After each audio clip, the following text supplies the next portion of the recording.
So a lot of people have noticed how Pokelo uses people and dumps them, especially my socialites edo ayanzi anongomashandisa as she pleases ozongowadamba. Let me just read post iri panapo munyatsonzwisise kuti chii chandiri kutaura nezvacho. Hanzi Pokelo amuone kutuma event twenyu asi iye akaita event yaanoziva kuti anoda kusapotwa kutengeswa zvimashampagne zvake anokoka vanhu vanoziva kuti vanoitisika vagopusha marara ake.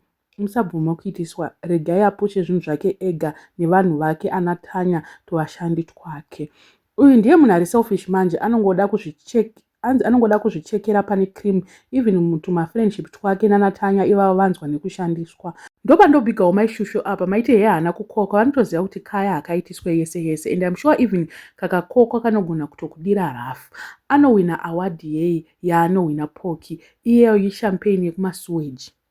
So a lot of people have been noticing kuti zviri kuitwa nasisi ava akaside chiki ava zvavari kuita hazvina kutombomira zvakanaka. Iye anoda kuti maevents ake aanoona kuti anomubhenefita kana kuti achamaketa chaproduct yake anokoka vanhu vaanoziva kuti vari influential voenda vanhu voziva kuti there is Pokelo champagne yake yaalauncha, but when it comes to maevents mamwe haaende. She doesn't support anyone, masocialize. Ndakatoshamisika ndichitoti vamwe vanhu vakaenda uku anotaura navo here Pokelo haataure navo, which means kuti those people were invited. She had like registry yake, guest registry rake ranga rinaro aitobatsirwa nevamwe vanhu kuti pika ningi ane mafollowers akawanda, champagne yako inobva yazikamwa nevanhu because sisi hativaone mastreets vaavo kuInstagram and kuInstagram kwavo ikoko vane vanhu vavo anatanya ndoshamwari dzavo. When it comes to your birthday akangoenda nevanhu ivavo ndova akaenda vanhu vake maclose people ake and vanhu ivavo futi anenge achivashandisa pamusoro pekuti maclose ake anovashandisa vanhu vacho ivavo. So I don't know what is happening but people have noticed kuti sisavo vanenge vari kunyanyisa kuda kuita kunge chiZANU-PF so chekuda kuita kushandisa vanhu. Regai sori yazoti handiende kwa, I would rather drink it in my house and sleep. I don't need to go and drink champagne to an event. Paakabvunzwa nevanhu kuti why usina kuenda kuno celebrate hawo champagne nyowana akatayo I don't need to go to an event to drink champagne.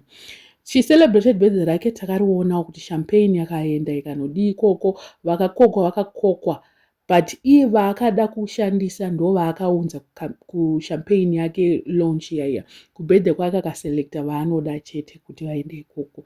Side chick at 40 anodherera fun. Regai Tatelicious azoti aiwa kachasu haisi champagne iya yaanzi hatisi champagne zvikachasu. Ukasangana nawo sesanza vamhorese munhu mbiri yavo yekusati umhoresa munhu vanhu itoripo yakatowanda vanhu vakawanda vanototi we like to greet her sometimes tosangana naye ipo pamashops avo pane champagne yacho iyoyo pane madress anotengesa acho iwo shop yake boutique. Hanzi tinombotraya kuda kumbomutiwo pavillage paya regai timbomhoresa kuti timboita sei aiwa amhorese munhu asi she's doing business.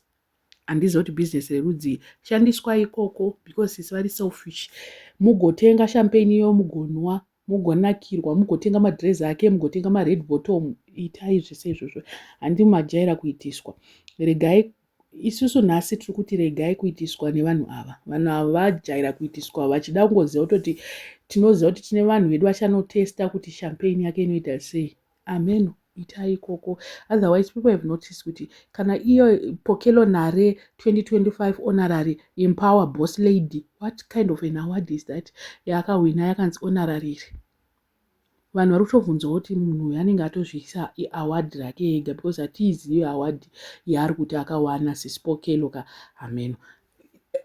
Other people are saying kuti you are hating on her, she's very successful. Why are you hating on her? Zvese zviri kutoratidza kuti vanhu they are full of hate. It's not about people are full of hate. Vanhu vakavhurika maziso munoona zvatiri kutaura tinofambirana kawani kuti tiri papi. Yes tiri kugara zvedu mukuku dzedu but titori right. Hatisi tomboda kumwa champagne iyoyo hatitoidi. Regai vanoda kunwa champagne vaende ikoko. Imimi masocialites musingato afford iyoyo makashandiswa kuti mupushe brand yacho iyoyo.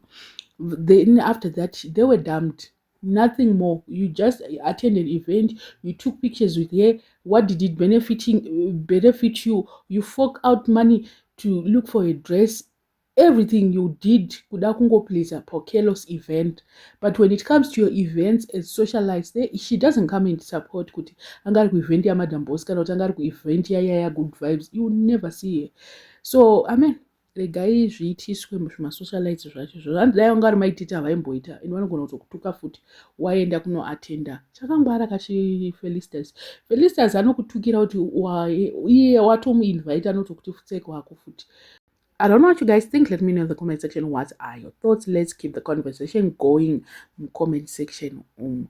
Tell your friends to tell their friends to subscribe. 31,000 to find a good reach November, without any fear, without any doubt. We are reaching 31,000.